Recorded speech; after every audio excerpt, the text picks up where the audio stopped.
नमस्कार प्रेक्षकांनो, तुमचं स्वागत आहे आपल्या चॅनलमध्ये. नंदिनीच्या खोट्या प्रेग्नन्सीचं सत्य अखेर शारदाच्या समोर आलं आणि ती आता नंदिनी जीवाला समजावते आणि त्यांना ही गोष्ट सर्वांना सांगायला सांगते.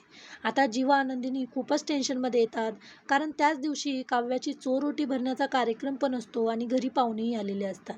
तर काव्या मस्त तयार होऊन खाली आलेली असते, तर तिथे जमलेल्या बायकांपैकी एक बाई म्हणते, मी असं ऐकले की मोहित्यांच्याकडे गर्भधारणा होत नाही.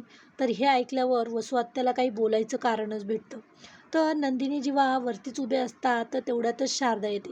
ती म्हणते, तुम्ही अजून इथेच उभे आहात, सांगितलं नाही सगळ्यांना, चला तुम्ही माझ्यासोबत.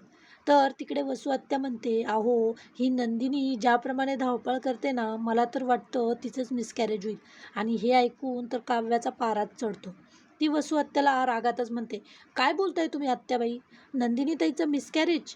आपण आपल्या शत्रूबद्दल पण असं वाईट बोलत नाही, आणि आम्ही तर तुमच्या सुना आहोत ना. आणि तिला खूपच मनस्ताप होतो आणि तिला चक्कर यायला लागतात. तर शारदा आणि जीवानंदिनी काव्याला असं बघून खूपच घाबरतात.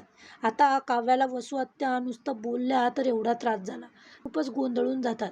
आता काव्याची अशी तब्येत बघून जीवानंदिनी सगळ्यांना सत्य सांगतील का? शारदा तिचा हट्ट सोडेल का? हे खरंच बघण्यासारखं असेल. तर असेच व्हिडिओ बघण्यासाठी प्लीज आपल्या व्हिडिओला लाईक करा आणि चॅनलला सबस्क्राईब करा.